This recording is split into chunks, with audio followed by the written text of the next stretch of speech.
All right, today we're going to talk about something that sounds super technical, but is actually at the heart of modern defense. It's a new communication standard called IDMEFv2, and honestly, it might be the key to protecting, well, everything, our entire critical infrastructure. It's built for these new, invisible battlefields of the 21st century. But before we get into the solution, we've got to understand the problem. So let me ask you this. How do you possibly defend against an attack you can't even properly see?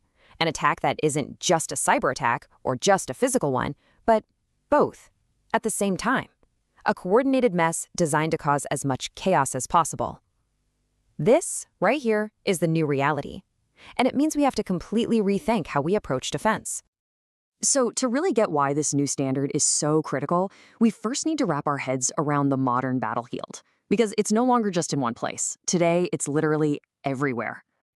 Yeah, we're not just talking about some hacker in a basement anymore, or a single physical threat. Modern warfare is hybrid. It's about going after power grids, communication networks, or transportation systems with this devastating one-two punch of digital and physical assaults.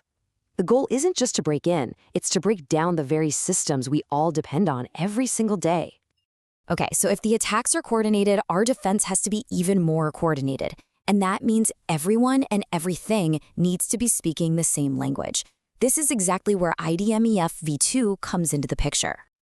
Okay, I know the name is a total mouthful. Incident Detection Message Exchange Format. But forget the jargon for a second because the idea behind it is just brilliant.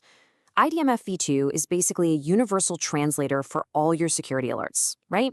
Imagine you've got all these different security systems, one for cyber, one for physical security, you name it, and they're all speaking different languages. They can't talk to each other.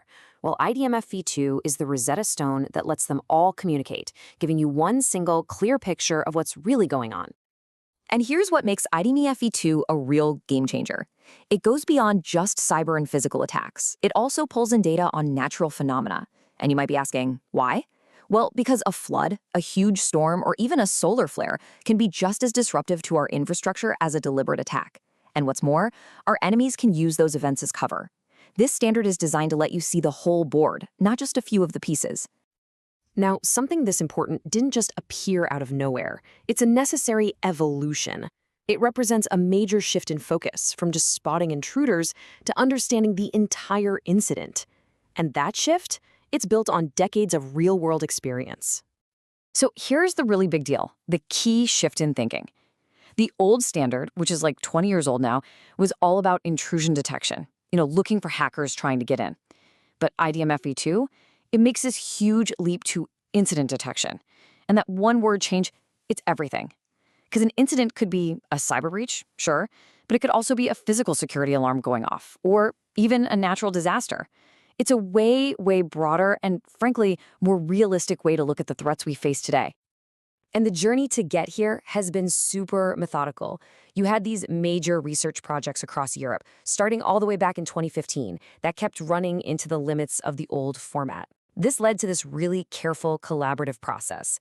The first drafts popped up in 2022, and there's a clear finish line in sight for 2027. This isn't a rush job. It's a calculated response to a rapidly changing world. Okay, so we get why we need it, but how does this thing actually work in the real world? Let's take a look at the blueprint for how it protects us. The big picture goal here is to create what's called a SOC of SOCs. Now, a SOC is a Security Operations Center. Most big organizations have one.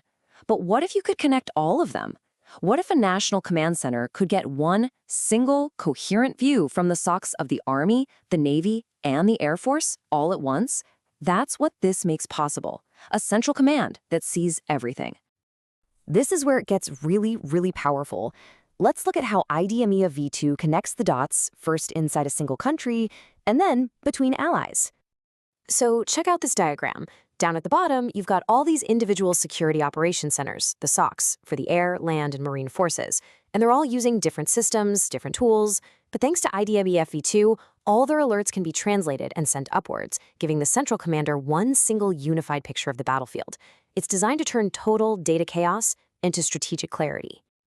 Okay, now let's zoom out. When you're in a coalition, say with NATO, it's not just about your own forces, right? You have to securely share info with your allies. This diagram shows how that same standard allows a framework nation to securely send and receive alerts with its partners. Everybody is speaking the same language, which is absolutely critical when you're all working together under massive pressure. So how does this all actually work? It's not magic. It really comes down to two key pieces of tech. First, you've got something called the IDGW. Think of this as the translator. It takes all the alerts from the systems you're already using, things like Splunk or QRadar, and it converts them into that one common language, IDMEFv2. Simple enough. But then, and this part is so important for military and intel ops, you have the ISGW. This is the filter or maybe the gatekeeper. It makes sure you only share what you absolutely have to with your allies, all based on need to know. It can filter things out, make data anonymous, or encrypt it. It's all about making sure that sensitive information stays secure. Now, this all sounds incredible, but it is still in development. And as the world gets more and more complicated, the race is definitely on to get this standard finalized and put into use.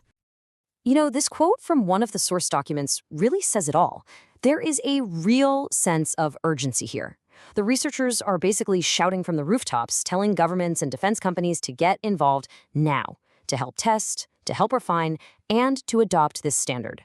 The geopolitical clock is ticking, and it's ticking loudly. 2027, that's the target. That's the year the final version is slated to be released. Now, that might seem like it's a ways off, but in the world of international standards and defense projects, trust me, that's right around the corner. This is the deadline that everyone is sprinting towards. And that kind of leaves us with this one final thought. In a world where the threats are getting more complex, more coordinated, and honestly more chaotic, maybe the most powerful weapon we can build isn't a weapon at all. Maybe it's a shared language, a way to see things clearly, communicate instantly, and act together. What do you think?